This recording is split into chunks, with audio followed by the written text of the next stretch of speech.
another part of this course is understanding why children misbehave. If we understand why they misbehave, we're better able to know how to react when they do it. And this course believes that children misbehave because they're discouraged, not because they're a bad seed or they have some chromosomal problem or emotional disturbance. That is the case once in a while. But in the majority of cases, children misbehave because at that moment, in that family, in that classroom, in that bunk, wherever they are are discouraged. They don't feel that they can be noticed through positive behavior. So they choose to do negative behavior. Sure, like, Renee, you want to say something? Yes, I would. Do you mean like the minute the phone rings in the household, everything can be going rather quietly, and the phone rings and everybody goes nuts? Okay. I recently had experience with my children whereby I had placed an advertisement for babysitting, and the babysitters were calling to discuss the situation, and the children were such monsters in the background that before I could even get their name and number, the people would hang up because they didn't want to come to the house with these screaming out-of-hand children in the background. Okay. That's an example of them feeling that when you pick up the phone, you're taking attention away from them. They may be busy, the house is quiet, the phone rings, it's like a magnet. They come running because they know that's a good time to get a negative reaction from you. And they realize that your attention is elsewhere and they've got to get it back. Okay? When kids come into a family, it's kind of like they're coming into the second act of a play, where the play is ongoing. The family is already there, the parents are there, the other brothers and sisters, if there are other brothers and sisters, are already there, and they've got to kind of ad-lib their way into the action so that they can feel like they have a starring role in this play. And so in order to feel like they belong, in order to feel like they're a star, if they don't feel anybody will notice them, they don't have any role by doing something positive, they'll choose to do something negative to get that starring role, to get noticed. So you may have a family where the oldest child is the apple of everybody's eye. As in my family, my older son, who's now 17, was the first grandchild. He was the first male in 2 generations. Everybody adored him. And my younger son, who's almost 3 years younger, 2.5 years younger, came along, and had I not known this stuff, he could have looked around and said, wow, I can't compete with that. Maybe he couldn't compete only because he was younger. But he may have believed, I can't possibly compete with that, and so he would have tried to be the best at being the worst. And at least he would have role as the villain in the play. And he did try, actually. He tried having tantrums. He tried all kinds of things. And luckily, I knew the skills in this course. I was able to plug those in and not let him get away with that. Patiently. I remember him at the bottom of the stairs. We were doing laundry, and he was at the bottom of the stairs when I came up with the laundry basket, and he wanted me to come down and carry him up. And he was about 3 years old. And I said to him, I'll talk to you when you come up, something like that. And I didn't yell at him, give in to him, soothe him, which are all the reactions which would have made him continue to have tantrums. But because he saw it didn't impress me, he finally came up the stairs. And the tantrums subsided. There were a few more, but they subsided because he saw I was not impressed by them. And that's one of the things you learn in this course. What we're doing here is just very quickly going through the skills in this course and the ideas in this course, which we'll be doing in future weeks in depth. Okay? When your kids misbehave, we're now on number 3. When your kids misbehave, they often show an emotion. Tantrum, which I just mentioned, or whining, or crying, or acting shy, or acting sensitive. Believe it or not, your kids decide what emotion to show the world. They decide what emotion to show you. Okay? And if you know that, then you're better able to not react to it, but rather act using the skills in this course. If you react, for example, if they whine, most parents tend to end up whining back. If they're crying, most parents tend to give in. They may say no at first, but then after the child cries for a little bit longer, they give in. Okay? If you understand that the child had decided, this is an Academy Award performance on behalf of the child. The child is on your behalf, actually. The child is deciding to do that. And if you realize that, then you don't take it as personally. When you take it personally and you don't know what to do, then you tend to react. But if you know what to do, you know what action to do, then you can do it, and they see, gee, this doesn't work. When I whine and my father doesn't get upset with me and says, oh, I'll be glad to answer you when you ask me nicely, something like that, and then the father continues to do whatever he's doing. Okay, maybe even including the child in conversation or whatever, but not doing what the child was demanding until the child comes out with a more pleasant voice. You say, oh, sure, you need help with that? If you can help her, then maybe you can. You can apologetically say, I can't. Okay? That's what you do here. This is a big relief because a lot of the frustration that parents show, a lot of anger that parents show, is out of not knowing what to do. Once you know what to do, things are a lot more pleasant in your house. Parents also, adults also decide what emotion to show. We also are in control of our emotions. An example of that is you could be screaming at your child, thinking, my child made me mad. And yet the phone rings and you answer it, hello. You're able to turn on and off those emotions just like your kids. In fact, crying in this course is called water power. Okay, and you know when your kids cry, if you give them what they want, those tears disappear like that. And it didn't look like it could. They are doing an Academy Award performance, and so are we. When we show them, we get mad at them or something. We can also decide, and the whole rest of the course will teach you how to act.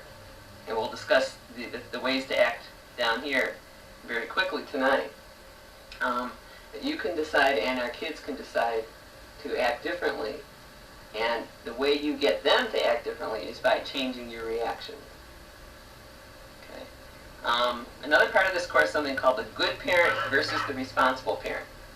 This course says don't be a good parent, be a responsible parent. And the things it describes under the good parent aren't so good. One characteristic of a good parent is that a good parent is often a perfectionist, has unrealistic standards for the child. Okay? And the child feels, he won't love me until I'm perfect. Okay? And if the child feels that way, then he probably won't improve because he understands on some level that humans cannot be perfect. And so he usually gets worse when he feels that you're nagging him and demanding that he be perfect, trying to mold him into this perfect being. He feels like she'll only love me or he'll only love me when I have every hair in place and I'm the most popular and I get all A's. And since the child realizes that he can never be that perfect, he'll say, forget it, I'm not even going to try. And this course actually doesn't believe in criticism. It does not feel that criticism is ever constructive. I know that when I get criticized, I don't like the person who's criticizing me, and I feel like giving up. What replaces criticism in this course is something called I-messages. Way down here, we'll get to it in a little while. You definitely do have to let them know when they're doing something wrong, but there's a way to do it that's not attacking and criticizing. There's a positive way to do it. Okay. Going back to the good parent, one characteristic of some good parents is that they're perfectionists. The responsible parent, on the other hand, would have realistic standards for the child. Another characteristic of some good parents is that they worry about what other people think. Okay? You're worried that your child dressed herself. It's her first time. She dressed herself. She put her shirts on backwards. She's 2.5 years old. and you're worried, what will the nursery school teacher think? So rather than saying to her, wow, you dressed yourself, or something like that, you say, your shirt's on backwards. Which make her probably choose not to try to dress herself after that. Because you're worried about what the teacher thinks, or what the neighbor thinks, or what your friend down the block thinks. And the responsible parent doesn't worry about what other people think at the expense of the relationship with the child. Okay, you probably won't know those people in 20 years. You probably won't know the teacher and the neighbor and the friend down the block. But you'll know your child, and you'll want your grown child to come visit you willingly and bring the grandchildren. Okay, it's more important for them to feel independent and capable than it is for them to look like they walked out of Saks Fifth Avenue. Okay, so you have to get like that. The good parent has to work on letting go of, it's a reflection on me. Okay.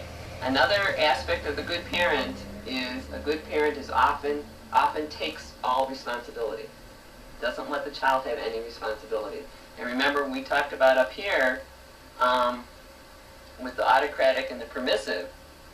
The autocratic parent gives the child all the responsibility, whereas the permissive parent takes all the responsibility on their shoulders. So that would be a permissive parent who would, the good parent who would take all responsibility. The good parent is still cutting the child's meat, even though the child is 10 years old, still dressing him, still doing his hair, still picking out his clothes. Okay?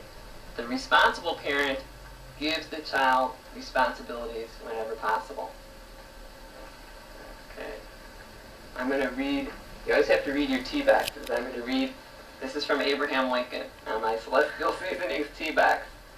You cannot build character and courage by taking away man's initiative and independence.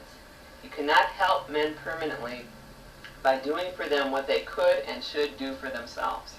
And that was Abraham Lincoln. I think he took this course a long time ago. He knew it about the responsible parent. Okay, one more characteristic of a good parent is often a doormat. And once again, that would be the permissive parent. Okay? Good parent is afraid to say no to the child. Or maybe says no, but then the child can wear her down very quickly. Lots of times a good parent will say, the doormat good parent will say, no, you can't do that. The child will whine, going back to the emotion. The child will whine or cry, and after a few minutes the doormat will say, oh, all right. Okay? The responsible parent says no when there's a reason. Gives the child limits. Children need limits. That's how children know that you love them. But if there's no reason, if the only reason is because I'm your mother, or because I said so, those aren't reasons. If you have a good reason, if it is important, then say no. Otherwise, what we're going to do in this course is cut out a lot of the no's. Leave the no's for important things, running in the street, doing drugs, falling off the table, things like that.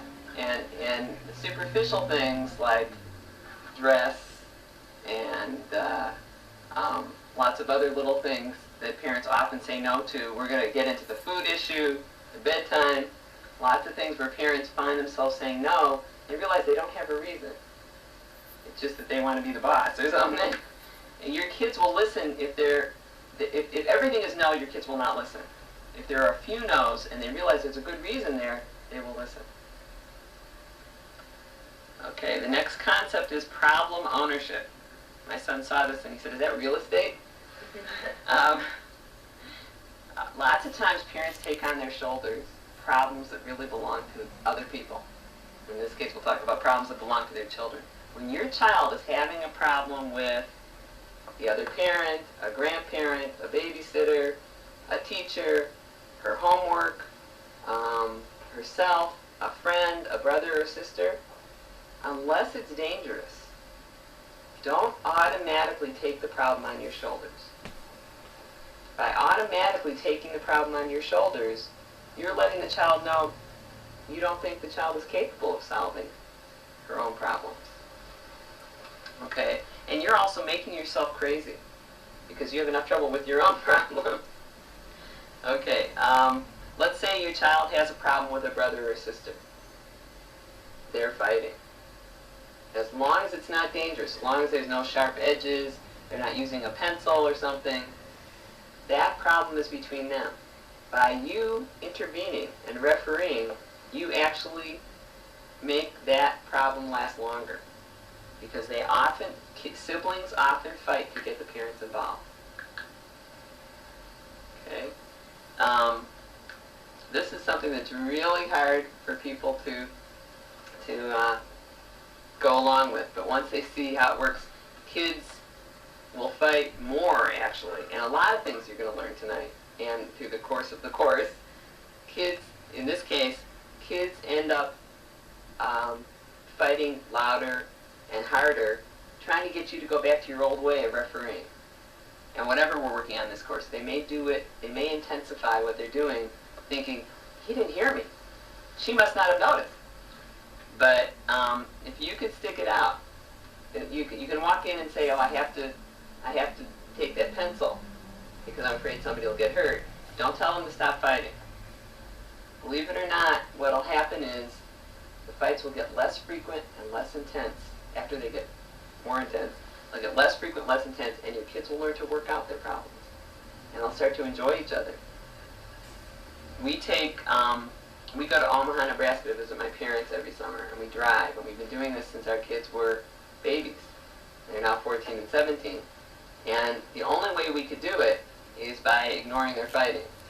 And it's amazing because 5 minutes after I would have gotten involved if I hadn't taken this course, they've already forgotten about it. Had I gotten involved, had I gotten mad at them or tried to separate them or made suggestions about what to do, or had one sit in the front and the back and all that, they've all forgotten. The one who's the victim isn't mad at the aggressor anymore. I'm still in the front kind of sitting there feeling mad at the aggressor.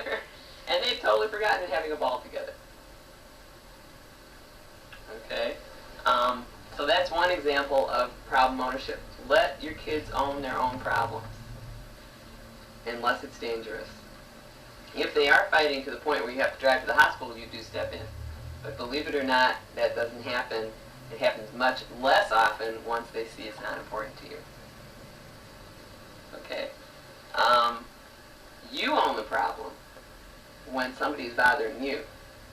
You're having a problem at work, your child is bothering you, a friend is bothering you, your spouse, your mother-in-law, something, your boss, okay? Then you own the problem.